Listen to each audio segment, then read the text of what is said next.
partir de agora, na Unesp FM, Observatório do Esporte. O programa que dá bola a todas as modalidades esportivas.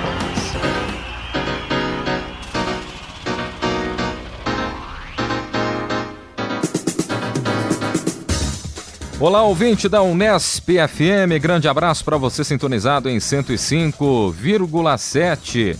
Hoje é sábado, dia 18 de abril de 2015. Começa agora mais uma edição do Observatório do Esporte. Eu sou o Guilherme Dias e aqui no Observatório a informação vai além das quatro linhas. Hoje na mesa, o nosso time de comentaristas, teremos as participações de Carlo Napolitano, Tuca Américo e também de Zeca Marques. E vamos, sem perder tempo, já aos destaques de cada integrante, começando com meu amigo Tuca Américo. Um abraço, saudações para você, Tuca. Abraço aos ouvintes, amigos da mesa. Vamos lá então. Zeca, adivinha o que eu vou falar hoje, Zeca? Voleibol. Tá bom de palpite, hein? Na Mega Sena você não ganha, né? E o cara vai falar sobre basquetebol de Bauru. Não vou, hoje não. Vamos lá então. Você não vai falar da portuguesa, também nem de futebol português? Não tenho o que falar sobre a portuguesa. Futebol português, posso falar da vitória do Porto sobre o Bayern de Munique na Champions League. Comentamos mais à frente. Tá. Apesar de eu não ser portista, eu sou benfiquista, mas enfim. Tá, ok, vamos lá então. Uma notícia interessante, boa, uma notícia otimista, pelo menos do meu ponto de vista, essa semana, né? Bauru está inaugurando aí um novo projeto, chamado Projeto Anhanguera Semel, que vai retomar uma equipe de vôlei masculino na cidade. Então a gente já tem o basquete, que o Carlão sempre fala aqui sobre a equipe do Bauru Basquete. Em alta. Em alta, Guilherme também sempre traz as informações mais atualizadas. Você tá com a perspectiva de ser convocado para esse time? Talvez como gandula, pra ficar lá atrás pegando a bola, um fiscal de linha, talvez, Zé. Pra quem não sabe, é preciso dizer que você foi atleta de vôlei federado ou não? Nos idos dos anos 80, faz muito tempo. O tempo que um baixinho não poderia jogar sem ser somente líbero. Qual a sua estatura, Tuca Américo? Em 76 eu era central. Eu comentei que ele jogava voleibol de mesa. Ok, vamos lá. Biribol. Biribol. Então eu acho que é interessante isso, né? O projeto é um projeto ainda que vai contar com recursos aí da Semel no que diz respeito a transporte e logística, e o Grupo Anhanguera, podemos citar aqui, né? Não tem problema, acho que a gente tem que incentivar as pessoas que investem nisso. O Grupo Anhanguera vai entrar com bolsas de estudos para os atletas e também uma ideia interessante, Zeca Marques, uma vez que é uma universidade, eles têm um grupo lá de pesquisadores na área da fisioterapia e da psicologia e que vão desenvolver trabalhos acadêmicos e pesquisas com os atletas para serem publicados em eventos esportivos, eventos científicos e tal. Dá para dizer que vai funcionar mais ou menos nos moldes do time de futsal, porque sim, a FIB faz mais ou menos. Falar sobre isso. Faz sim, mais ou menos esse trabalho. Não citamos a FIB aqui também, o time da FIB, que eu acho que é importante, é o que a gente tem hoje. Sim. Em termos de esporte de alto nível na cidade. E eles utilizam aquela estrutura, o curso de educação física, sim, até para ajudar ali na estrutura do time. Na questão do preparo físico, bolsas também para os sim, atletas e tal. Os atletas. Então eu acho que isso é importante para a cidade, mas não só por isso, Zé. Eu acho que, por exemplo, um jovem que queira ter uma chance de praticar o esporte na cidade, passa a ter um lugar onde ele possa iniciar o esporte como uma atividade, não só atividade física, mas pensando que isso pode ser uma carreira também como atleta da modalidade. Então acho que isso é super importante para a cidade. Desculpe a minha ignorância, mas você falou que o Anhanguera Semel retoma o voleibol. Já teve time de voleibol aqui? Notícia, eu não lembro. Não, eu lembro sim. Eu lembro até o nome do técnico, não lembro o nome completo, mas ele chamava Isaac. O Isaac foi um levantador de Bauru que jogou na época que eu era atleta também. Era um ótimo levantador e ele criou um time aqui, tentou levar à frente um time, mas está retomando um projeto que morreu há mais de 10 anos. Então a última equipe de vôlei que Bauru teve foi há 10 anos atrás. Então acho que isso é legal, porque acaba tendo também a possibilidade de você disputar os jogos regionais, os jogos abertos. Sim. Eu não sabia, existe uma liga regional com cidades da região, que são 13 equipes que disputam o campeonato em turno e retorno. Então, quer dizer, existe aí uma possibilidade regional de avanço do voleibol. Tem um calendário para isso, Pelo menos para inicializar. Para iniciar, sim. Acho que é um projeto, como começou o projeto do vôlei feminino, criando uma equipe modesta, com chances de crescimento, de ascensão, e hoje está aí o Bauru, a equipe feminina. Com vaga na Superliga. Com vaga na Superliga. Mas quais são as ambições da equipe do América? Não, no primeiro momento é tentar estabelecer uma equipe adulta de voleibol na cidade. Mas querem chegar, Eu acho que aí, Superliga? Eu acho que sim, eu acho que se começa um projeto, você tem no primeiro momento a chance de disputar, que a Secretaria Municipal de Esportes incentiva, participar e representar a cidade nos jogos regionais e jogos abertos, não ter que terceirizar, contratar equipes, né, montar equipes de última hora, que eu sempre fui contra isso, acho que isso é uma aberração. Municípios que montam as equipes só para participar de jogos abertos, jogos regionais, ou seja, você não incentiva a produção de atletas locais, a prática local do esporte, né, porque é lógico que você vai ter um time adulto, você vai ter um juvenil, um infantil, né, treinando também, como o Bauru Basquete tem. É que a gente vê que até na Superliga, dada a inexistência de muitas equipes no país para competir em alto nível, equipes que são montadas há pouco tempo logo conseguem ter acesso. Era o caso do Vôlei Futuro aqui em Araçatuba, vizinha de Bauru. Eu acho que um projeto que teve fôlego curto, porque chegou a montar um time competitivo, chegou a semifinais de torneios, e de uma hora para outra simplesmente acharam que não valia mais a pena fazer o investimento. O feminino de Minas também, que acabou indo para semifinais, também é um time recente, com jogadores da seleção. Não, você fala o Praia, né? Sim. Que é um time recente, que eu nem conhecia. Não, mas só para concluir.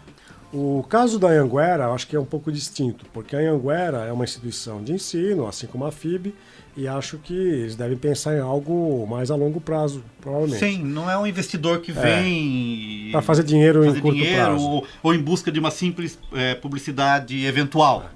E a outra diferença que eu vejo com a FIB é que a Anhanguera está mais capilarizada no interior de São Paulo, quer dizer, não é só em Bauru que ela mantém força com grandes instalações. Sim. O Grupo Anhanguera foi adquirindo várias instituições pequenas pelo interior de São Paulo, e tudo se tornou Anhanguera. É um grande grupo hoje, um grande conglomerado educacional. Sim. E aí eu não fico imaginando por que será que eles resolveram investir em Bauru. É porque Bauru tem vocação para o esporte, Tuca Américo? Não, eu acho que está na ideia de polos regionais, né, Zeca? Então a gente tem um polo regional e que esse, de certa forma também, se você penetra na mídia local, você também consegue captar Mas, por exemplo, alunos e também expandir campos, mesmo de ensino à distância, para cidades da região também. O Grupo Anhanguera é muito forte na região de Limeira, Sim. que é uma região até mais densamente povoada, porque tem várias cidades ali próximas, né? Não está muito longe de Campinas, tem Rio Claro, São Carlos também não é tão longe.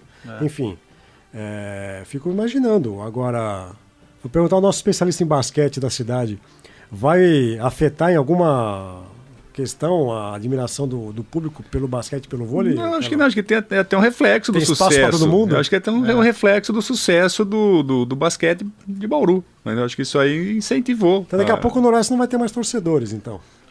Do jeito que está indo, vai fechar as portas. O Noroeste anda numa situação complicada, mas até em cima do time de vôlei, eu fico imaginando um cenário onde daqui a algumas temporadas, né, ou quem sabe até daqui a pouco tempo, esse time de vôlei disputando e jogando, quem sabe no ginásio de panela de pressão, teríamos um cenário com vôlei masculino, vôlei feminino, que vai começar a disputar a Superliga, o basquete, que agora nessa entre-safra de playoffs, mas estava jogando aí 2 a 3 vezes por semana.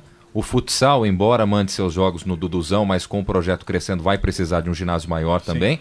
São várias modalidades para pouco ginásio, né? Tem um estádio novo a ser construído, né? Do estádio novo. Estádio? Complicado. Do ginásio. Mas precisa acelerar esse processo aí. Eu confesso que desconheço onde está sendo construído, afinal. A prefeitura já recebeu a verba, parece que em ordem de 4 milhões de reais para fazer, uma verba do governo federal, e o projeto a ser desenvolvido seria nas Nações Norte. E já tem o projeto do estádio, que é lindo. E tem um projeto já feito. Mas então não está sendo construído ainda. Não, ainda não. Será construído. Não sai do papel. Ainda não, mas existe uma chance grande. Agora, vamos falar a verdade aqui, né? O grande recurso, vai sair da CEMEL. Né? O Anhanguera vai entrar com as bolsas de estudo e suporte na área de fisioterapia. A Secretaria Municipal de Esportes e Lazer. De Bauru. De Bauru. E o Grupo Anhanguera vai entrar através do suporte fisioterápico e psicológico. né? Com a troca, recebendo em troca também a questão da produção científica. O time de vôlei feminino, no início a CEMEL também patrocinava, auxiliava. E depois que a Concilig... Que começou a auxiliar. Então, quando começa, né, o projeto, a CEMEL, na medida do possível, dentro das suas condições, dá aquele empurrãozinho. Também aconteceu isso com o time de futsal, né, que ela cedia o transporte. Enfim, na medida do possível, a Secretaria Municipal de Esportes e Lazer tenta contribuir. E é uma secretaria, tradicionalmente, com baixo orçamento, né? Sim. Então, dá para a gente ver aí que é um investimento bem feito que tem retorno. Retorno, né? Está fazendo o papel, que eu acho que é importante, de iniciar o projeto, de financiar o início do projeto. Eu ia dizer isso. Eu acho que um órgão público ele tem que dar esse primeiro empurrão, mas depois ele tem que se ausentar. Sim. Não cabe ao poder público ficar financiando uma atividade de um grupo empresarial, privado. Claro. Então, acho que a primeira infraestrutura, a logística, para dar início, tudo bem. Até porque a prefeitura sabe que isso rende dividendos para o município, gera riqueza, gera de certa forma, consumo. As categorias de base se constitui um projeto social. Sim, né? Mas eu acho que, dada a escassez de recursos, não cabe a nenhuma secretaria ficar... Que é, por exemplo, que acontece com o futebol em vários municípios de São Paulo. Sim. É só vocês verem o caso do São Caetano. São Caetano chega com força no final dos anos 90, com forte apoio da Prefeitura Municipal São Caetano do Sul. Que era uma prefeitura rica. Prefeitura rica, até porque tem um PIB muito grande e pouco número de habitantes. Sim. É um município muito pequeno. Encravado na metrópole. O seu espaço territorial é muito pequeno, porque está encravado entre Santo André, São Paulo, São Bernardo, né? Mas depois de muito tempo, quando a prefeitura muda de mãos, entra um outro grupo político que não quer mais fazer esse investimento, o projeto morre. São Caetano. Hoje ninguém se lembra de citar o São Caetano em uma competição futebolística, nem estadual, nem nacional. Então o meu receio é que, com a mudança de prefeitura, e teremos eleições no ano que vem, sim. De repente o grupo que assuma a prefeitura ache que, no caso da CEMEL, esse investimento não vai permanecer. E aí esse projeto, que a princípio seria de longo prazo, quase sempre é abortado. Sim. Vamos torcer para que isso não aconteça. E fica aqui também o meu pedido para que a gente consiga aproveitar melhor nossa pista de atletismo, né? A gente tem uma pista de atletismo aqui em nível internacional e poderia ter um projeto aí de criação, de formação de atletas no atletismo também. Agora, o ginásio Panela de Pressão consegue abrigar partidas de vôlei e de basquete até que o novo fique pronto? Vai sobrecarregar, né? Essa é a principal questão. Mas adaptação. Eu não de tenho calendário. informação aqui, Zeca, nas minhas anotações, mas tem um outro ginásio em Prota. Tem um nome parecido com isso, não. Eu esqueci o nome do ginásio. Eu checo aqui e já falo já para vocês. Mas tem outro ginásio que vai abrigar essa equipe de vôlei durante esse processo. Tem um ginásio também no Jardim Bela Vista. Que ele foi, inclusive, quando surgiu a possibilidade de um segundo time de futsal em Bauru, no início do ano passado. Eles reformaram aquele ginásio, que tem até uma capacidade pequena, né, mas poderia eventualmente receber, a princípio, o vôlei masculino. Eu acho que foi o ginásio que recebeu o Sul-Americano Juvenil aqui em Bauru, um tempo atrás. Mas isso são ginásios ou são quadras poliesportivas? São ginásios. O problema principal é a panela de pressão no momento, né? Todo mundo quer mandar um jogo lá. Quadra, até o Unesp tem quadras, né? Então, se a questão é espaço para jogar... Quadra coberta. O problema é espaço para assistência. Agora, Tucanérico, você que foi um homem do vôlei, você acha que se o Bernard viesse jogar no Panela de Pressão, ele conseguiria fazer o saque Jornada nas Estrelas ou não? Não, o teto é baixo? O teto é baixo. Ia furar a panela. Ia bater na tampa da panela logo. Isso é pro Maracanãzinho, principalmente para aquele jogo clássico Brasil e União Soviética que aconteceu no Maracanã. No Maracanã. Você quer explicar para o nosso ouvinte mais desavisado o que é o saque Jornada nas Estrelas? Na verdade, o Brasil nos anos 80 inventou dois saques que se tornaram clássicos. Um é usado até hoje, que é o Viagem ao Fundo do Mar, né, que em função do seriado. O Renan que foi o Renan que fazia, que é a bola que o saque é dado em salto. Até então o saque era dado com o pé no chão, né? Para aproveitar o espaço que você pode invadir da quadra, pulando por atrás da linha de fundo, você pode invadir a quadra para sacar desde que não pisa na linha. Esse saque é quase uma cortada que o próprio sacador levanta a bola e corta. Na verdade, Zé, quando você estudava vôlei antigamente, você falava assim, o que é o saque? O saque era considerado o ato de colocar a bola em jogo. Exatamente. E hoje não, o conceito é que o saque é o primeiro ataque. Exatamente. Né? Então mudou a partir dessa ideia do saque inventado pelo Renan. E o saque do Bernard era um saque que ele dava com a parte de cima da mão, né? Meio de lado, e a bola ia muito alta, e caía muito rápido e confundia Ela o descrevia defensor. uma parábola. Uma parábola, né? E se tivesse um pouco de vento em caso de ambiente aberto, era difícil de posicionar embaixo da bola, né? Então quem ficou famoso por esse saque foi o Bernard. Nesse o jogo, único, né? Nesse jogo que você citou, que foi no Maracanã, chovia no dia. Chovia, colocaram carpete na Tinham que quadra. secar a quadra a todo instante, a todo saque. E o Bernard, salvo o melhor juízo, ele fez uns 3 ou 4 pontos de saque porque os então soviéticos não conseguiam recepcionar o saque. Não. Até por força de ser um espaço aberto, a iluminação do Maracanã, muitos reclamaram que a iluminação atrapalhava a visão, né? E era um saque. Eu cheguei a fazer esse saque na escola, viu, Tucamero?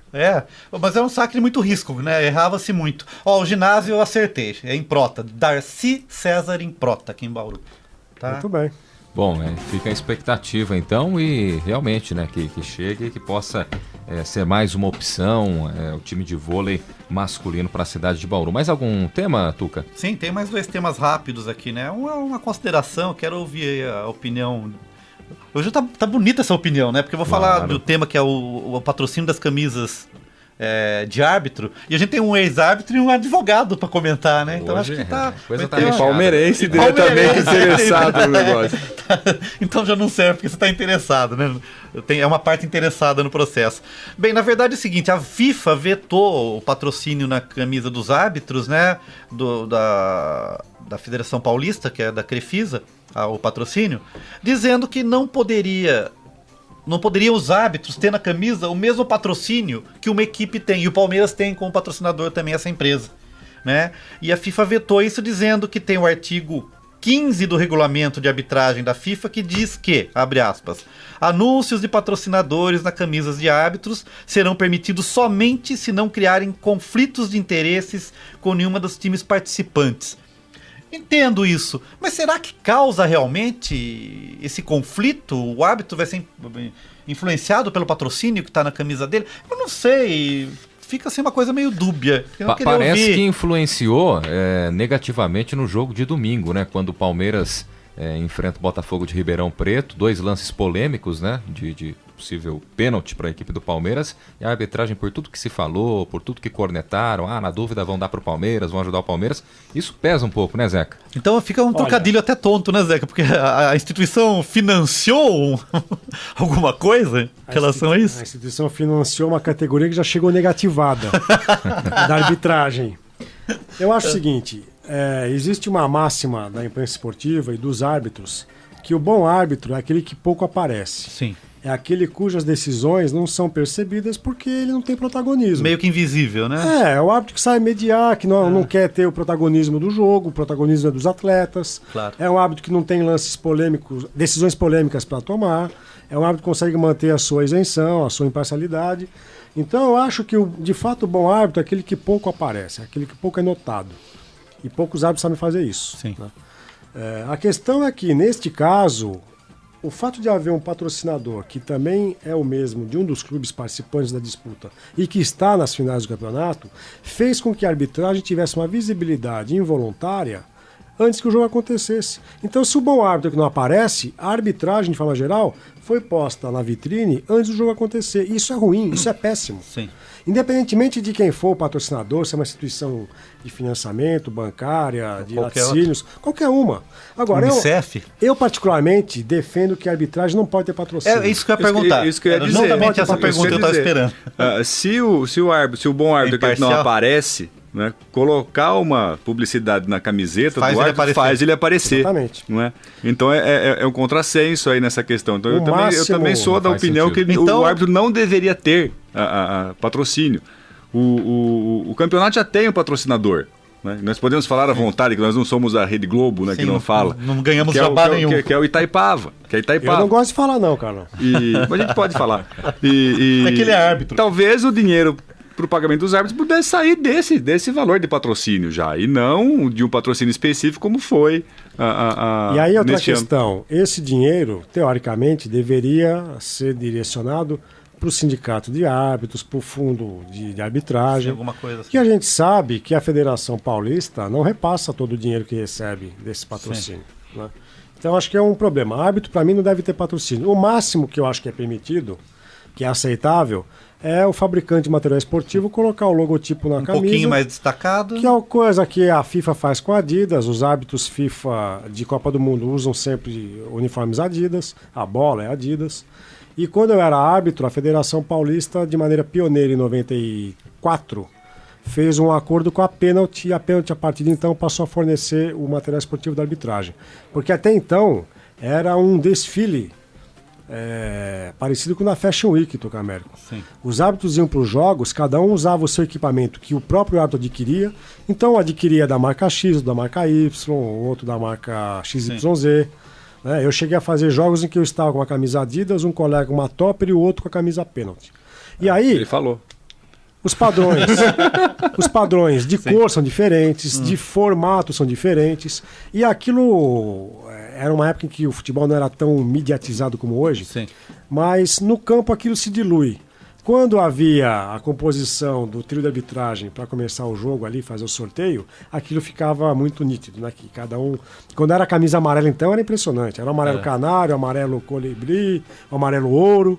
Mas né? eu acho que o grande lance do jogo, que o Guilherme está comentando, não foram nem os lances de pênalti ou até do gol anulado do próprio Botafogo. Foi na entrada do Valdívia que ele levou um soco no rosto. E era um lance para expulsão, porque foi agressão e o juiz só deu amarelo. Fica com o pé atrás, né? Nesse caso específico, eu acho que o árbitro já entrou em campo contaminado pela polêmica da véspera, porque ali estava um dos times, o Palmeiras, que é patrocinado pela financiadora de crédito. A questão é a seguinte, esse árbitro, Marcelo Rogério, ele é filho do Gustavo Caetano Rogério, que quando eu comecei a me tornar árbitro, ele era o responsável pelo departamento de arbitragem da Federação Paulista de Futebol. É uma das pessoas que eu conheci que mais conhece regras de futebol. Uma pessoa com conhecimento teórico, prático não, porque ele não foi árbitro, mas ele era capaz de discutir conceitualmente a regra do impedimento, a regra do tiro livre direto. Sim. Uma pessoa admirável. E que, obviamente, se pudesse opinar, eu acredito que ele diria que o melhor seria que os árbitros não tivessem patrocinadores. Então eu lamento que o campeonato tenha ficado manchado, e queria só citar aqui uma questão pessoal. Quando eu fiz uma viagem a Maceió em 1987, eu fui com um grupo de amigos e à época era muito comum a gente solicitar carona para conhecer as praias de Maceió. As praias do norte, as praias do sul. Maceió ainda não era um destino turístico conhecido no sudeste, né? E numa dessas caronas que nós pegamos para uma das praias, a pessoa que nos deu carona era um árbitro de futebol que militou na segunda divisão, já tinha até encerrado a carreira. E à época, eu gostei de futebol, eu perguntei para ele, o senhor tem algum clube? Ele falou, eu sou vascaíno doente. E o pior jogo da minha vida foi um jogo que eu apitei do Vasco. Por quê? Eu estava tão preocupado em não favorecer o Vasco que eu acabei prejudicando o Vasco. Sim. Eu acho que pode ter acontecido isso no último domingo. O árbitro já entrou com essa contaminação de não poder favorecer o Palmeiras e, de fato, nos lances capitais, ele prejudicou o Palmeiras. O lance do Valdívia, o impedimento no ataque do Botafogo que quase resultou num gol do Botafogo. Né?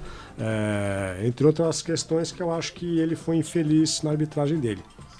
Então eu gostaria que a federação repensasse, os árbitros também se posicionassem. Os árbitros poderiam recusar o patrocínio? Sim. Eles não são obrigados a entrar com o patrocinador.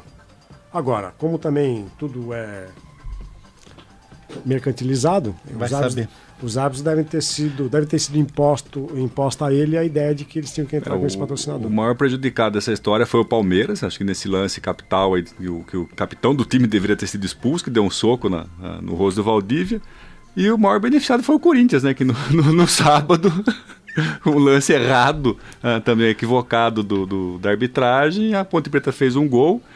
Na hora do lance, eu até comentei com os meus filhos, não foi impedimento, e é uma regra básica da arbitragem, né, Zé? Que acho que toda criança sabe que se o jogador está atrás da linha da bola, ele não está impedimento, só não avisaram o bandeirinha. Talvez esse bandeira devesse fazer um curso com esse senhor que você mencionou. O Corinthians...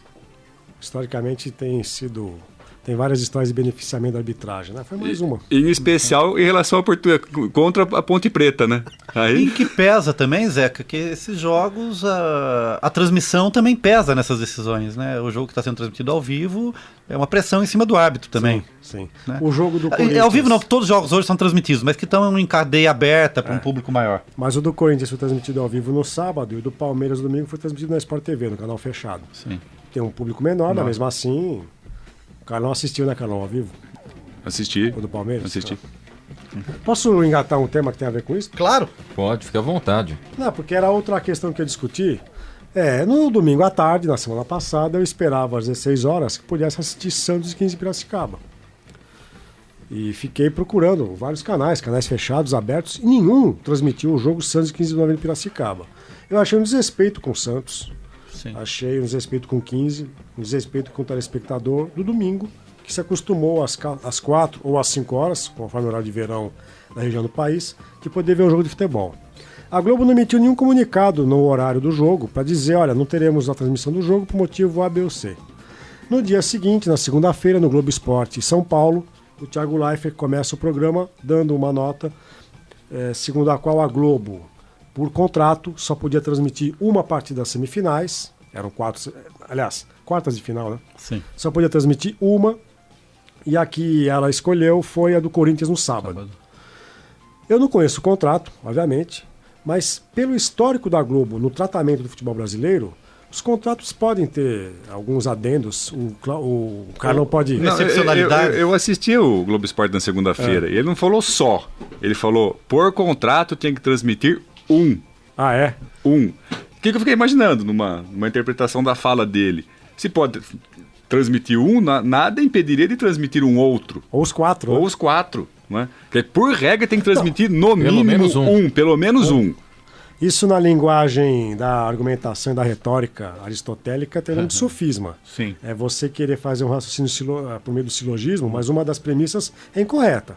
A Globo muda os horários dos jogos à torta direito em qualquer competição. Sim. Libertadores, Campeonato Brasileiro, Campeonatos Estaduais. Então, obviamente que ela ficou refém da manifestação que houve em São Paulo no último domingo contra o governo federal. E a Polícia Militar solicitou que não houvesse jogos à tarde. Então o jogo do Corinthians foi antecipado para o sábado, o do Palmeiras para amanhã e domingo. Restou o São Paulo ficar com o sábado à noite e o Santos, que jogava em Santos, ficou com o horário do domingo. Isso aconteceu em outros estados ou não? Então, a questão é a seguinte, por que a Globo, se esse contrato tem essa cláusula, eu confesso que eu tenho dúvidas sobre isso. Porque eu acho que a Globo pode, eventualmente, modificar o contrato. Você acha que o clube não gostaria de ter a exposição do seu jogo numa televisão aberta no domingo à tarde? Com certeza, mas... Se convocasse uma reunião de emergência, depois que a tabela foi finalizada, com a Federação Paulista, com o Santos e com 15 de novembro em Piracicaba, olha, nós não podemos transmitir, mas vocês autorizam numa cláusula, num adendo ao contrato? Lógico que autorizamos. Eles não iam querer? A desculpa foi esfarrapada, né, Zé? Esfarrapada. Sim. E outra, se não pode transmitir o jogo do Campeonato Paulista, havia 2 clássicos efervescentes no mesmo horário, um em Minas Gerais, em Belo Horizonte, Atlético Mineiro e Cruzeiro, valendo vaga para a final. E um vale tudo. Um dos dois ia ficar fora.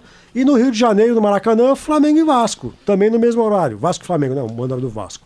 Por que não transmitiu, então, um desses outros jogos e anunciando durante a transmissão que por contrato não pode transmitir outro jogo do Paulistão, porque já transmitiu na véspera, e narrar o resultado conforme saíssem os gols, né?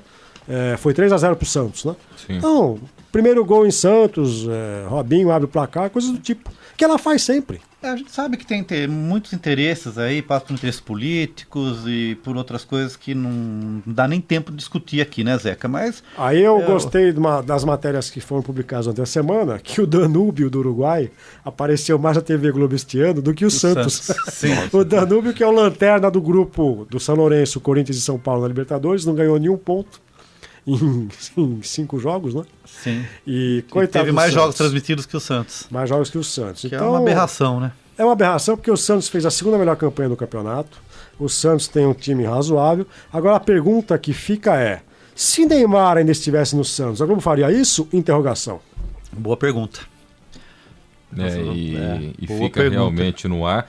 Mas o que dá para dizer também é que os índices de audiência da Globo, né, quando o jogo do Corinthians não é transmitido, e até foi noticiado, né, São Paulo transmitido pela Libertadores e perdendo para o programa do Gugu na Sim. Record, no que diz respeito à audiência, jogo do Palmeiras sendo transmitido e perdendo também para concorrentes, e isso com certeza também engloba o Santos, né, com exceção do Corinthians, a Globo tem encontrado dificuldades no que diz respeito à audiência. E a Globo tem que começar a entender também que, como é um canal de TV aberta, ela vai depender cada vez mais de transmissões de eventos esportivos, principalmente jogo de futebol, para ter uma audiência cativa, senão ela vai perder muita audiência.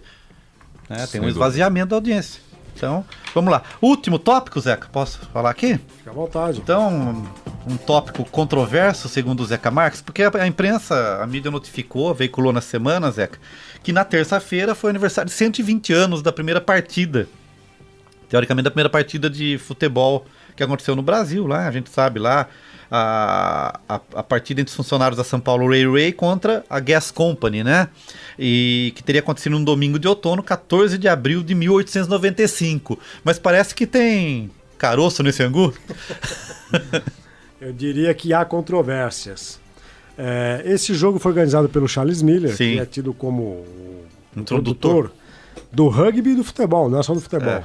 No Brasil, porque ele teria isso, e ele, filho de ingleses, foi estudar na Inglaterra e voltou com um livro de regras e a bola de futebol e a bola de rugby e começou a disseminar a prática em São Paulo. Vejam que, à época, a capital federal era o Rio de Janeiro e há aqueles que vão defender que o primeiro jogo realizado no país não teria sido esse, teria sido um realizado em setembro do ano anterior, ao lado da fábrica Bangu, a fábrica de tecidos Bangu, que fica no bairro do Bangu. Sim.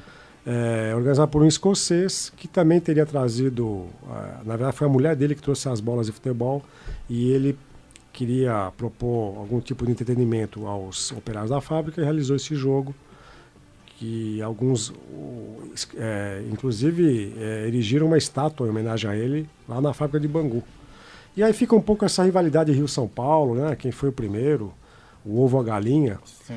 Há também alguns que defendem que num colégio de jesuítas em Itu teria sido praticado o futebol primeiro, antes que o Charles Miller tivesse desembarcado no Brasil. Alguns que dizem que foram marinheiros britânicos nas praias do Rio de Janeiro, depois que eles aportaram com o navio, desceram ali do porto, foram jogar o futebol na beira da praia.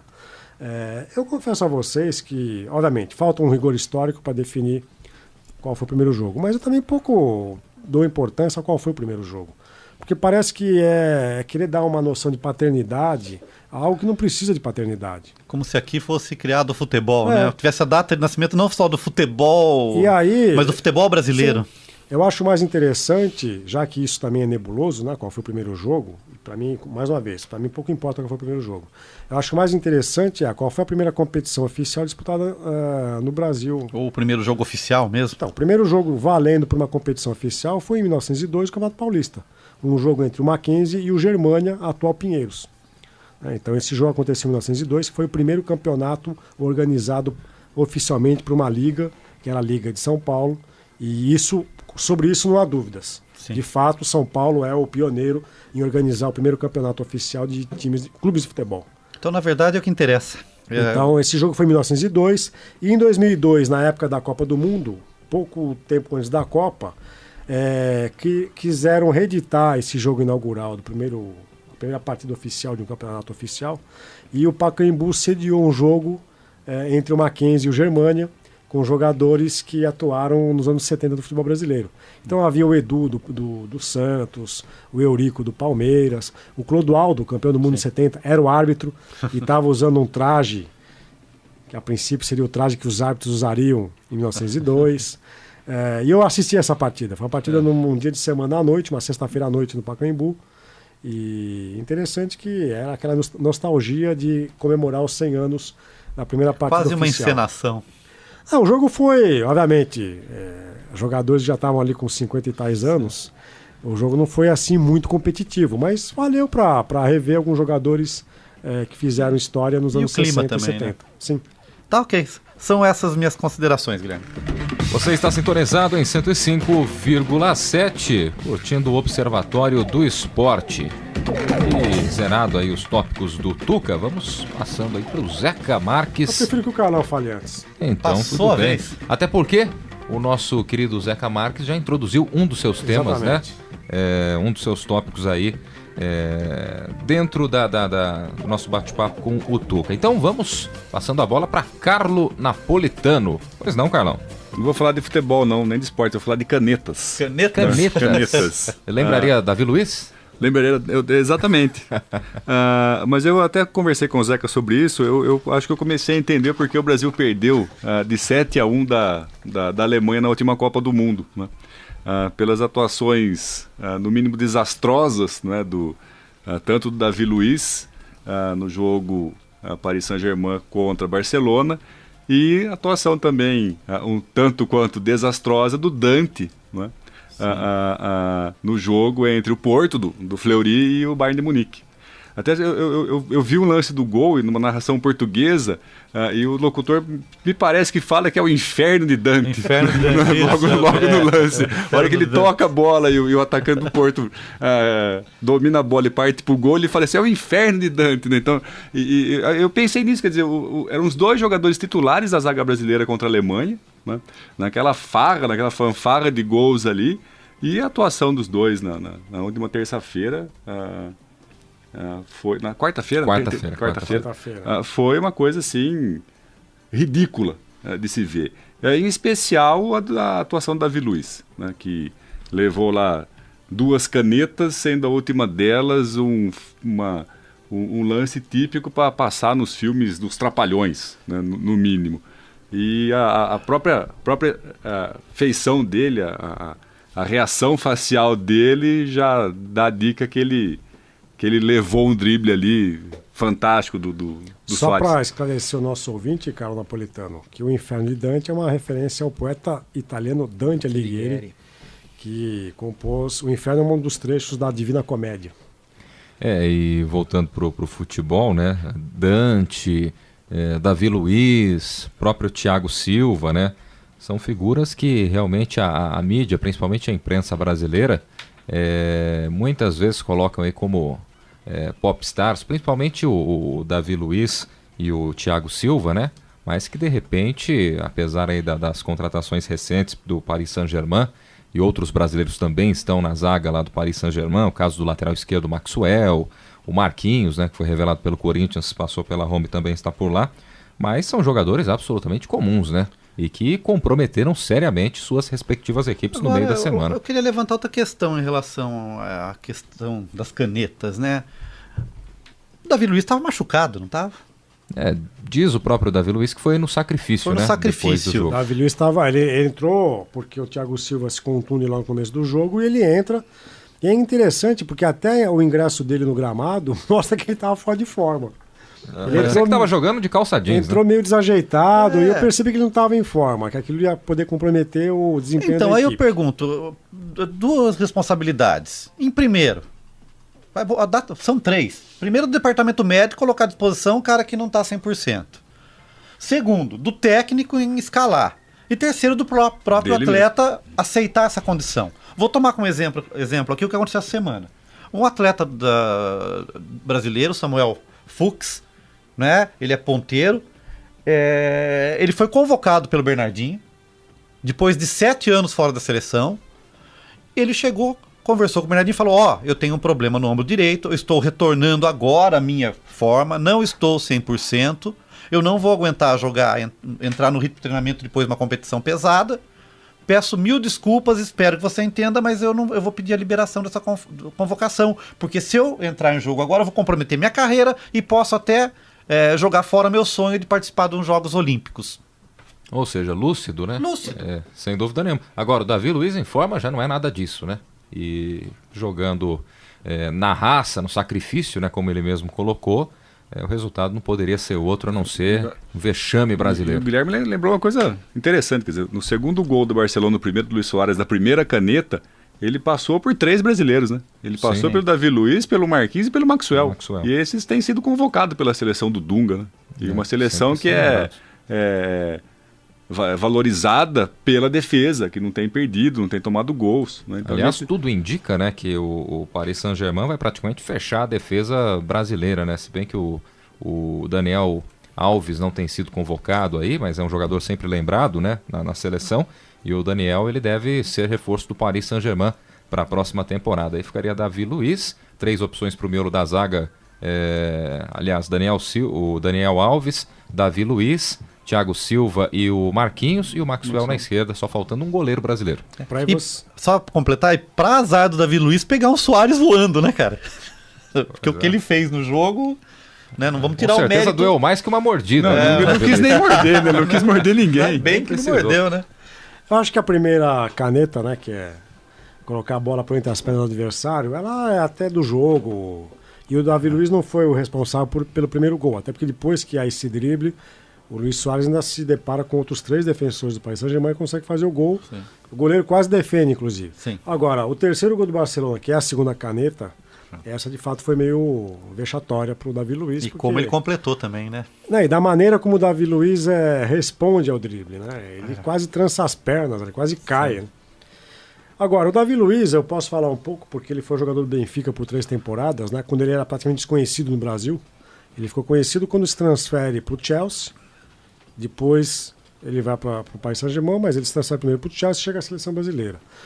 No Benfica, ele já era um jogador que eu achava meio desmiolado. Eu lembro de falar para o Carlos Napolitano, na Copa das Confederações, em 2013, lembra, Carlão? Que o Davi Luiz ia enterrar a seleção brasileira. Quebrei a cara porque no jogo final contra a Espanha, quando estava 1-0 para o Brasil, ele salva um gol da Espanha, tirando a bola quase em cima da linha. E depois o Brasil fez os outros gols e conseguiu aquela goleada. 3-0, né? 3-0. Então, ele foi decisivo naquele jogo. Tanto que eu lembro que alguns locutores, o Galvão Bueno talvez, haviam dito que ele tinha feito um gol, porque evitou o gol do adversário. A defesa que valeu por um gol. Mas eu nunca tinha muita confiança dele e sempre imaginei que mais cedo ou mais tarde ele poderia entregar a rapadura, como diz o bordão da crônica esportiva. Aconteceu na Copa. Aconteceu na Copa como aconteceu várias vezes no Benfica, que eu cheguei a presenciar, vendo os jogos pela televisão. E não é à toa que o José Mourinho dispensou o Davi Luiz do Chelsea durante tempos antes da Copa começar. É aí que ele acerta a transferência para o Saint-Germain por um valor estratosférico. O Davi Luiz tem aquela imagem de um jogador um pouco distinto, porque ele não cumpre um padrão de beleza aceito internacionalmente. Não é como o David Beckham, o Cristiano Ronaldo, né? O Roger Federer do tênis, que cumprem ali aquele papel do bom moço, o rostinho bonito. Ele está longe de cumprir esse papel, mas ele tem um carisma até pela sua aparência distinta, aquele cabelo diferenciado. Ele é alguém com carisma junto ao público infantil. A camisa dele é a que mais vende para o Saint-Germain no último mês, vendeu mais que o Ibrahimovic, para vocês terem uma ideia. Sim. Então ele cumpre aquele papel mais ou menos do nerd da escola, que é o amigo de todo mundo. Né? É o legal, é o que passa a cola na prova de matemática, é aquele que não tem inimigos. Mas é meio atabalhoado, né? Sim. Isso ficou claro nesse jogo, e eu temo que, infelizmente, ele possa ficar marcado por 2 insucessos monstruosos, o 7-1, e ele foi um dos responsáveis pelo 7-1, e agora essa pichotada no Paris Saint-Germain e Barcelona. O Dante é um pouco diferente, o Dante não tem o mesmo protagonismo, o mesmo carisma, e era um jogador reserva na seleção. Ele teve... A gente às vezes diz que fulano teve a sorte de estar no lugar certo na hora certa. O Dante teve a falta de sorte de estar no lugar errado na hora errada, que foi no jogo com a Alemanha. E eu acho engraçado que a imprensa à época dizia sorte do Brasil, porque o Dante joga há muitos anos no futebol alemão, joga no Bayern, ele conhece todo o time da Alemanha. E esqueceram de dizer que os alemães também conheciam o defensor que iam encontrar no jogo. A recíproca é verdadeira. Esqueceu de avisar os parceiros, né, Zeca? Os parceiros também conheciam o Dante, sabiam explorar até as deficiências do Dante. É bem por aí. Não, só um comentário, já que eu tô falando de caneta, vale lembrar também a caneta que aquele jogador que eu não me lembro o nome, o argentino do Cruzeiro, deu no meio campo do Atlético. O Arrascaeta? Isso, exatamente, em cima do Josué. E o interessante foi também o rosto do Josué quando levou a caneta. Quer dizer, ele já viu ali que ele levou um drible que não poderia ter levado nunca. Agora, a gente também dá muito protagonismo a essa questão da caneta. Em Portugal é o túnel. É o túnel que passa pelo meio. É um túnel. Eu imagino que no futebol europeu, de forma geral, isso não é tão valorizado quanto aqui. Tanto que o Thiago Leifert, que já citamos, no Globo Esporte, ele tem lá uma promoção. Uma promoção das canetas, né? Quem dá uma caneta no Robinho. O Arouca. O Robinho, se o Arouca vai levar uma caneta. Então eu acho que como tem um aspecto lúdico, né, transgressor na caneta, e que na verdade a caneta não resolve nada, porque a caneta não é um gol. No caso do Suárez, as canetas terminaram em gols. Sim. Mas normalmente as canetas são lances que acontecem no meio de campo, que tem uma plasticidade, mas não são muito efetivas. O Neymar adora fazer esse tipo de lance, né? Mas eu acho que no futebol europeu isso não é tão comemorado como aqui. Então, o Davi Luiz, coitado, ficou mais marcado ainda por ser um jogador brasileiro e ter protagonizado esses lances. Mas interessante que foram 3 lances com canetas que resultaram em gols. Exatamente. Então foram golaços. E é difícil a gente lembrar, o Zeca até disse, né, que o Neymar usa esse expediente também, utiliza, né, esse expediente. É difícil a gente lembrar assim um lance do Neymar que deu uma caneta e na sequência já fez um gol, alguma coisa tão objetiva assim, porque geralmente o Neymar faz mais ali nas laterais do campo, né? Não tão progredindo em direção ao gol como fez o Suárez na última quarta-feira. Você está sintonizado em 105,7, acompanhando o Observatório do Esporte aqui na Unesp FM. Zeca Marques. Bom, queria comentar 2 questões aqui com vocês. O Sport TV, nas manhãs de segunda a sexta, tem o programa Redação Sport TV, que é comandado pelo André Rizek. Eu acho um programa interessante, porque o André Rizek sempre traz 2 convidados e faz uma análise das capas de jornais nacionais e, eventualmente, algumas capas de jornais estrangeiros com referência ao fato esportivo da véspera. Então, acho que ele tem o cuidado de discutir as capas, de mostrar acertos e equívocos das opções editoriais desses jornais. Ele também dá muito espaço às narrações de rádio, locuções de rádio. E aí acho que há uma valorização até um pouco indevida, porque às vezes algumas narrações são claramente preconceituosas, né? Muito passionais, e ele não vê problema nisso porque ele faz um discurso muito eufórico. Sim. Mas enfim, dá espaço para que o rádio apareça na televisão, e são poucos programas televisivos que fazem essa comunhão, Tucamérico. Isso seria um cross-mídia? Seria um cross-mídia, na verdade não é uma narrativa transmídia, mas é um cross-mídia, você reproduzir em outro meio um programa que já foi veiculado. E é até comum ele levar os locutores, quase sempre os da Rádio Globo, né, em diferentes cidades do Brasil, mas levar os locutores da Rádio Globo para contar suas experiências, como é que é o trabalho de locução, histórias e causos divertidos. Diga. Eu estava assistindo esses dias o programa e eu achei interessante que eles colocaram uma narração do Zé Silvério. O Zé Silvério é da Bandeirantes, né? Fez o percurso durante muito tempo na Jovem Pan e hoje é da Bandeirantes. Então eu achei interessante, quer dizer, é uma TV, uma emissora do grupo Rede Globo, né, e que deu espaço ali para um concorrente. Se não me falha a memória, foi depois do jogo Corinthians e São Paulo, né? Naquele final de semana que o Corinthians venceu por 1-0 no Morumbi, e eles utilizaram na segunda-feira a narração do Silvério. Eu também acompanhei. Bom, por que eu estou falando do Redação Sport TV e do André Rizek? Porque às quartas-feiras de manhã tem sido comum aparecer a dupla Roberto Avalone. E para quem não conhece Roberto Avalone, um histórico jornalista do Jornal da Tarde, que não existe mais, do Grupo Estado.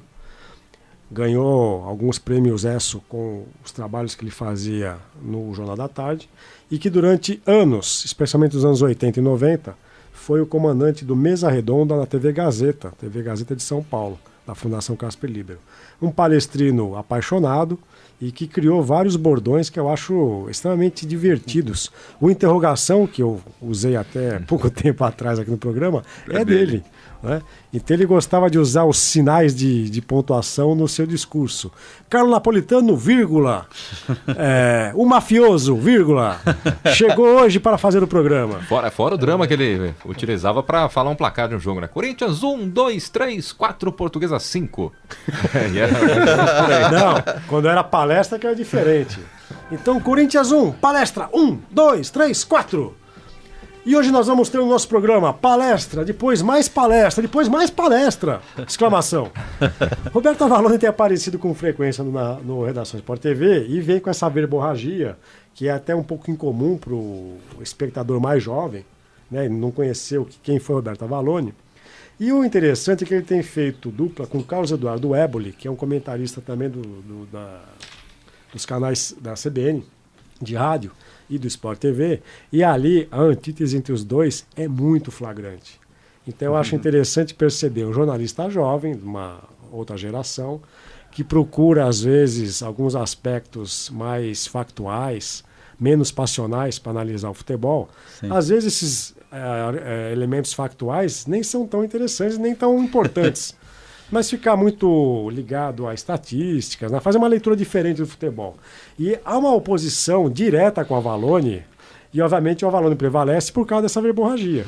Sim. Então a Avalone... Momento histórico. Ele pede a palavra e vai dizer o que aconteceu com o canhoteiro no São Paulo. O maior ponta esquerda que eu vi jogar na minha vida. E aí ele cita a escalação do São Paulo, campeão de 1953. É coisa divertidíssima, né? Sim. O Avalone é uma daquelas figuras do esporte que eu acho que é divertida e que faz falta nos dias de hoje. Porque hoje só há o merchandising nos programas de televisão, apesar de que ele era um dos que começou com isso no Gazeta, interrompeu uma discussão para citar um merchandising, um testemunhal, mas o Roberto Avalone faz falta. E era um jornalista de excelente texto. Não era só nome de televisão, porque ele começou no meio impresso. Então fica aqui o convite, né? Às quartas-feiras de manhã, tem sido comum essa dupla Roberto Avalone e Carlos Eduardo Eboli. Diga, Tuca Américo. Não, você está pontos. falando aí da falta que faz esses jornalistas da velha guarda, que tem essa experiência, vivência, tem o repórter extra, né? Testemunho ocular da história. Estavam lá, contam aquilo que eles viram, não só que está reproduzindo vídeos que viram posteriormente. E durante a semana tem um fato que foi muito veiculado, foi a demissão do Karsug, da Jovem Pan. Eu ia chegar lá. Eu antecipei essa pauta. Não, mas o Karsug, salvo o melhor juízo, com 82 anos, foi sumariamente demitido da Rádio Jovem Pan. Aí são várias questões. Ele foi na expulsória, como a gente diz aqui, na aposentadoria são obrigatória? São várias questões. O Cláudio Karsug fez história desde os anos 40 no Brasil como jornalista esportivo, especialmente de automobilismo. E ele disse que cobriu a Copa do Mundo de 1950 para veículos italianos e tal. E a grande qualidade que eu via no Karsug era uma sensibilidade e uma honestidade nos comentários. Era alguém que não criava inimizades, era alguém extremamente elegante na maneira como ele se comportava. Até porque uma outra característica era a elegância da vestimenta dele, do vestuário. Sim. Sempre se apresentava nos programas de televisão com gravata. Eu achava que as combinações que ele fazia eram extremamente de mau gosto. Sim. Mas aí vem aquela história de que eram gravatas de seda italiana, e quando você fala que é algo estrangeiro, o mau gosto prevalece como bom gosto. Sim. Mas eu achava que ele se vestia com um tremendo mau gosto, uma maneira kitsch. Mas ele sempre foi muito elegante na maneira como se comportava, na maneira como comentava os jogos, lacônico, não era nada verborrágico. Tinha um timbre especial, até por causa do sotaque em que misturava um pouco de italiano com português. Então acho que é lamentável que uma pessoa da velha guarda sofra esse tratamento. Agora, eu também acho que uma emissora de rádio e televisão não pode ficar presa apenas a simbolismos. Eu só acho que talvez a questão pudesse ter sido tratada de maneira um pouco mais aberta, porque, a princípio, o que tudo indica é que ele foi pego de surpresa com a demissão. Sim. Alguém com 82 anos poderia permanecer ali para fazer um comentário ou outro, haver uma diminuição de salário, porque, veja, ele disse isso, né? O salário que vão deixar de pagar para mim não vai resolver os problemas financeiros da emissora. Né? Sim.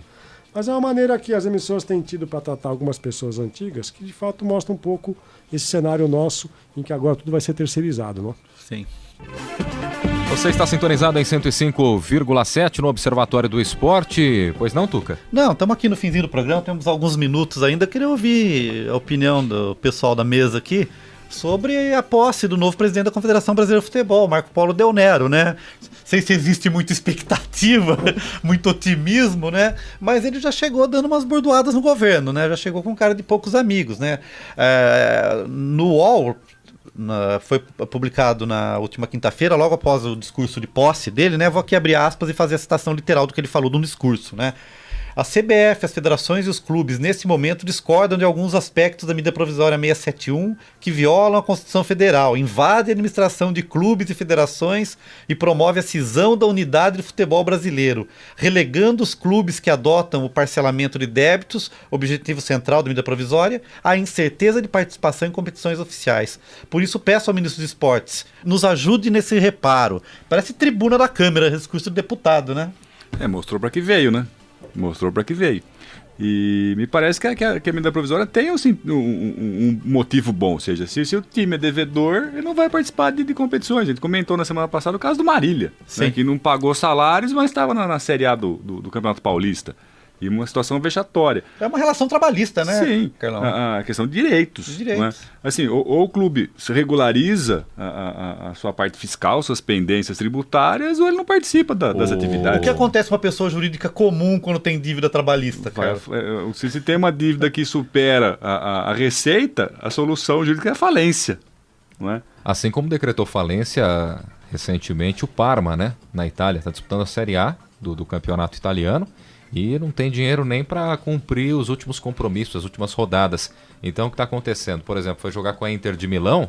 A Inter de Milão teve que pagar a alimentação dos jogadores, a viagem, teve que ajudar a pagar parte dos salários dos jogadores. Ainda assim o Parma foi lá e venceu a Inter por 1-0 no Giuseppe Meazza. Só que depois do campeonato italiano não vai mais existir o Parma. Quer dizer, ele está fazendo uma defesa corporativa, né, e dos clubes, e parece que ele teve essa trajetória política no meio do futebol por ser um grande defensor dos clubes. A Folha de São Paulo divulgou uma matéria na quinta-feira mesmo falando sobre isso, que o presidente do Atlético Mineiro tem uma admiração pelo Del Nero, porque eles foram fazer uma visita na Conmebol e levou junto o Alexandre Calil e apresentou para a direção para os dirigentes do Conmebol ele como sendo o presidente do Atlético Mineiro.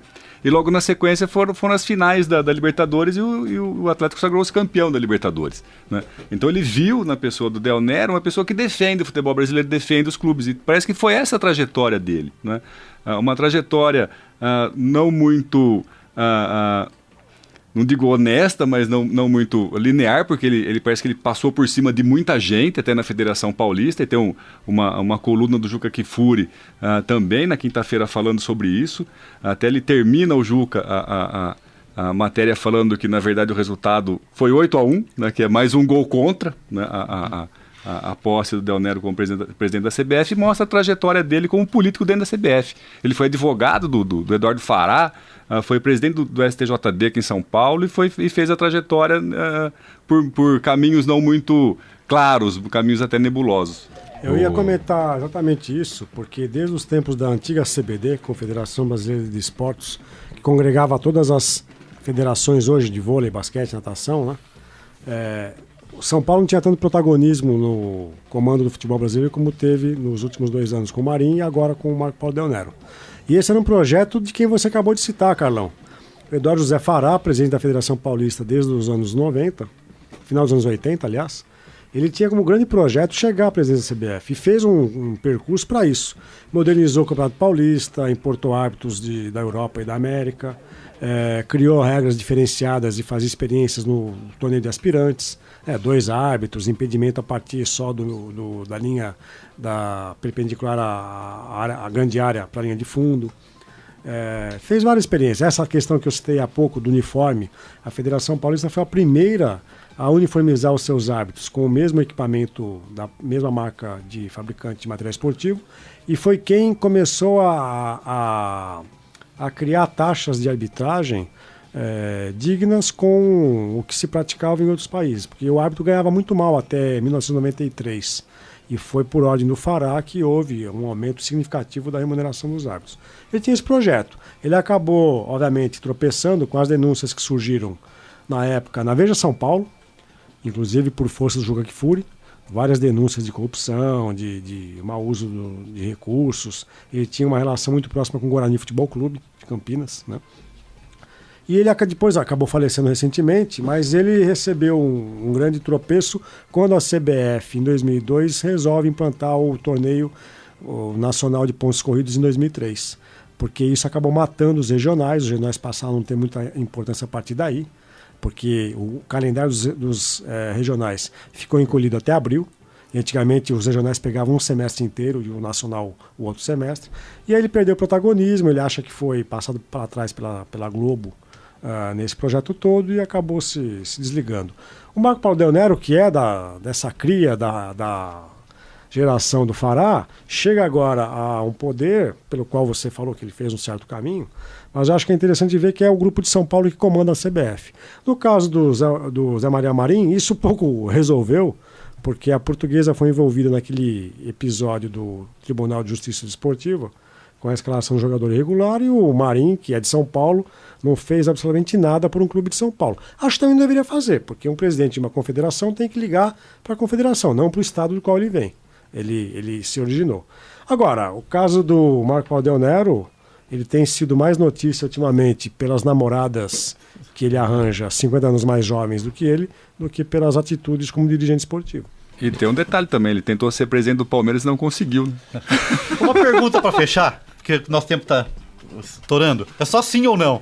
Vocês acham que existe uma evolução do Teixeira para hoje? Não. Não. Carlão? Não. Não. Zeca? Não. Guilherme? Não. Fechamos com um não, então. 4-0. 4-0. Bom, só pra gente finalizar, né? Lembrando que começa a Bezinha, a 4ª divisão do futebol paulista nesse final de semana. Amanhã, né? Domingo, 10 da manhã, o Noroeste estreia. Joga lá em Assis contra a equipe do Assisense, né? Aliás, Assis que vai ter 2 representantes na 4ª divisão paulista, né? O Vossen e também a equipe da Assisense. E confirmando os horários das semifinais do Campeonato Paulista, amanhã 4 da tarde, Corinthians e Palmeiras em Itaquera. E também amanhã, só que às 6h30, na Vila Belmiro, Santos enfrenta o São Paulo. E você, ouvinte do programa que acessa as redes sociais, curta a nossa página no Facebook. O endereço é o www.facebook.com/Observatório do Esporte. Acesse também o blog do nosso programa. O endereço é o www.observatoriodouesporteunesp.blogspot.com.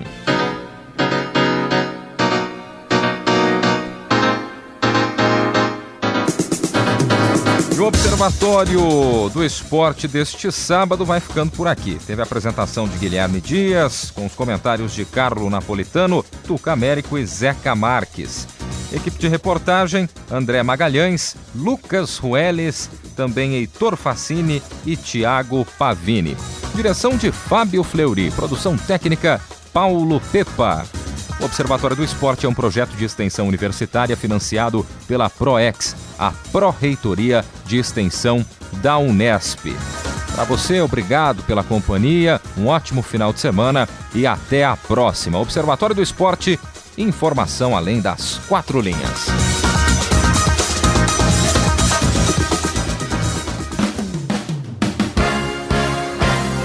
A Unesp FM apresentou Observatório do Esporte, o programa que dá bola a todas as modalidades esportivas.